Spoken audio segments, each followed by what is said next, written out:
trying to hold up myself, just still like really in shock of like processing everything that happened yesterday, and it's just like a lot. Me and my friend were going to the vending machine, and we had like gotten like halfway out of the room, and there's like a brick wall, so like you can't really see who's like out in the hall, and then we heard shots fired and we ran back into the room, and we just all piled up on top of each other in the corner. You must have been absolutely terrified in those moments. What was going through your mind? And when you were finally got the message that it was all clear and you walked out, what did you see? I saw a deceased body on the floor, but it was like covered up, and I saw a female with a shot wound to her leg, and it was just like really traumatic experience.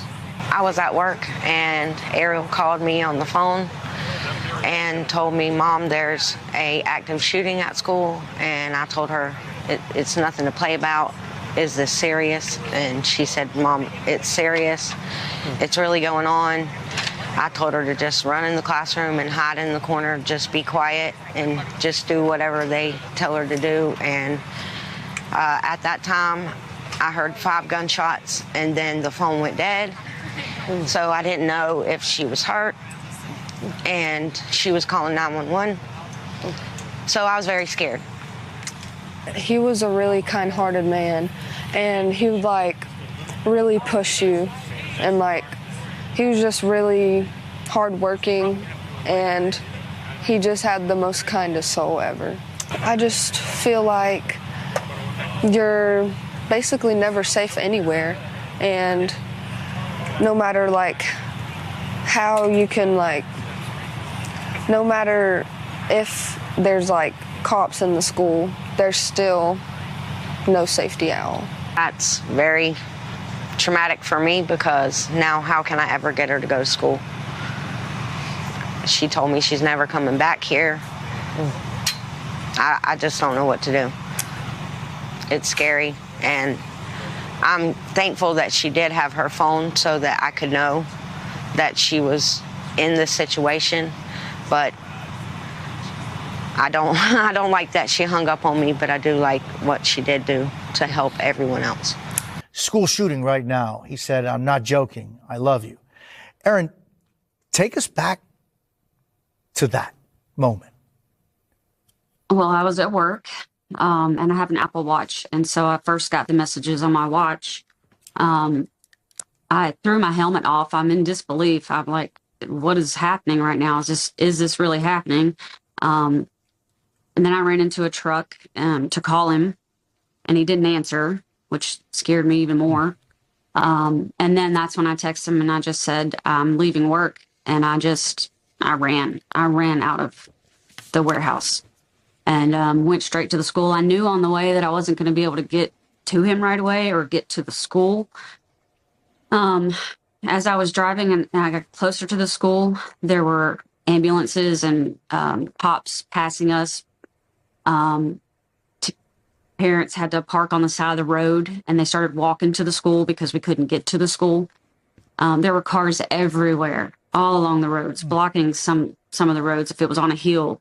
And then once we got closer to the school, officers, they had big guns, and they had like tan clothing. I don't even know what branch they are, but they said they directed parents to go to the football field and stated that the students would be released there soon.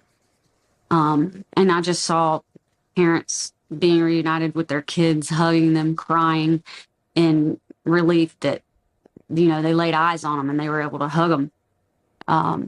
It was heartbreaking, very heartbreaking. Like, I cannot believe that this has happened. I talked to my daughter who graduated from there last year, yesterday, and she was like, Mom, I don't understand how Gwinnett County didn't have this before us. Like, they're bigger than we are. Barrow County has come up lately over the last few years, but we're still considered, I think, a small county.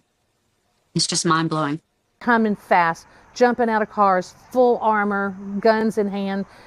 surrounding the house. Christine Ridings watched from across the street as swarms of law enforcement officials surrounded this small home in the town of Bethlehem, Georgia, set to be charged with shooting and killing 4 people at Appalachia High School. Christine, in fact, believes she saw Colt getting on the bus to go to school earlier. And he was in blue jeans, like baggy blue jeans, a black hoodie jacket zipped up with the hood up on. Christine said that description matched the description of Colt seen in pictures from her 14-year-old grandson who has friends at Appalachia High School. At school, Lila Sarith said she was sitting next to Colt when he got up and left math class only to try and get back in moments later. And that's when, like, through the window I saw him kind of like realize that he's not going to get in this classroom, so he kind of turned to the one that was next to us and then turn to the right, and you just hear shots. Lila said she heard 15 gunshots before the echoes faded. Colt was arrested, and officials say he'll be charged with murder as an adult. But this is not the first time Colt Gray has been linked to a school shooting threat. Within the last few hours, the FBI posted this statement saying Gray, 13 years old at the time, made online threats a year ago. Colt denied the threats at the time, but was interviewed. The FBI saying, quote, the father stated he had hunting guns in the house, but the subject, Colt, did not have unsupervised access to them. Officials said Colt used an assault rifle platform-style weapon in the shooting on Wednesday. Back in Bethlehem, Christine, shocked. A day of horror may have started right next door. And then to have this unfold across the street and my grandson's emotionally involved, it's terrifying and very sad. From seeing fellow classmates and also educators shot to then having to climb over and walk past bodies of victims in the hallway and just piles of blood. These students here at this school have just been through a traumatic and violent day today. I can tell you that in the past hour, when law enforcement was giving an update on everything that happened, Governor Brian Kemp was here. He says that this community is going to get any and all resources needed during this time. When someone preys on kids, it's tragic. Like I said earlier, hate is not going to prevail in our county, and hate's not going to prevail in our state. And pure evil did what happened today. That's all I can tell you. I'm going to continue to say that. This hits home for us.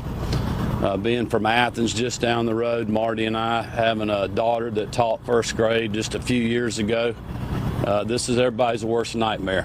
New details from investigators include confirmation that there's no evidence of additional shooters nor any type of list of schools that have been targeted.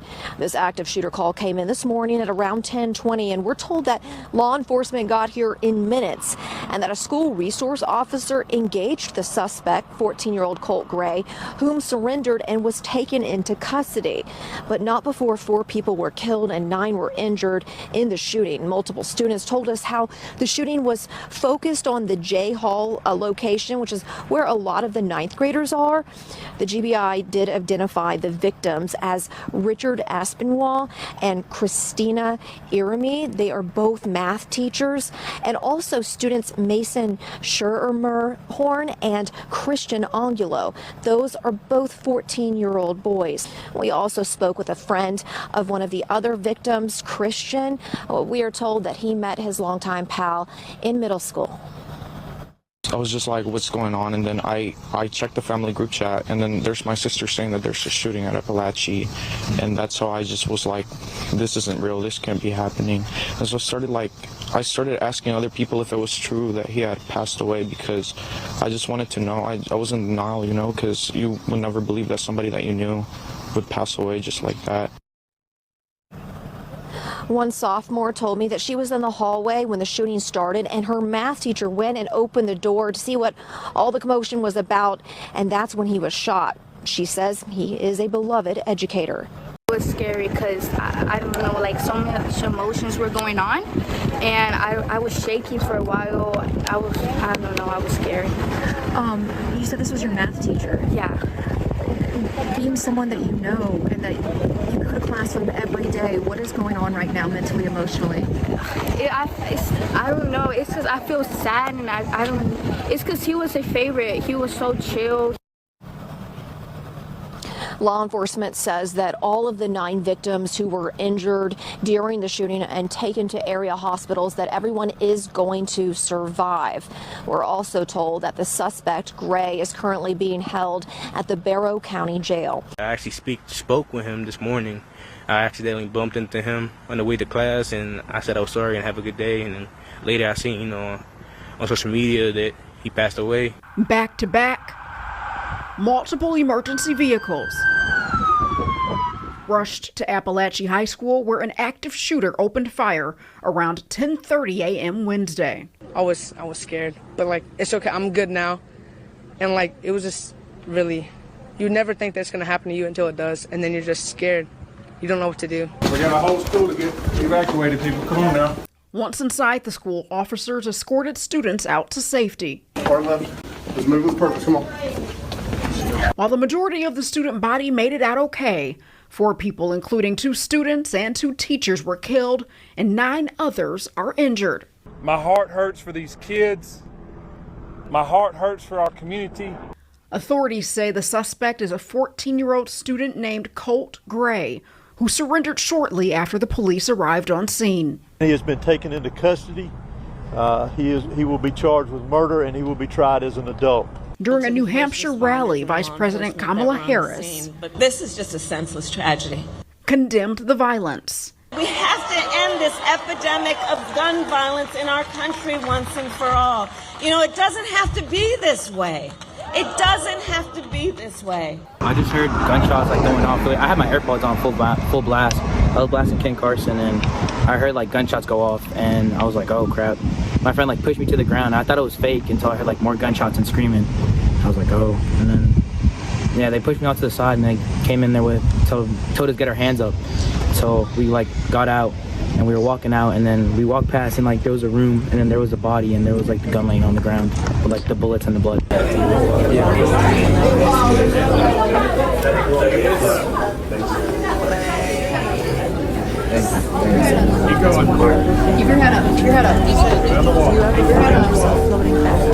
Good morning, sir. Are you Mr. Colin Gray?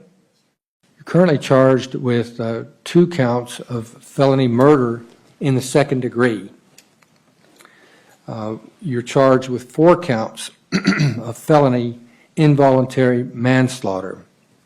You're charged with 8 counts of felony cruelty to children in the 2nd degree. In essence, you're charged with 4 counts of felony murder, as outlined in the state warrants that have been issued against you. I want to make you aware that the maximum penalty for felony murder, so for each count, the maximum penalty is that you could be punishable by death, by imprisonment for life, without parole, or by imprisonment for life, with the possibility of parole.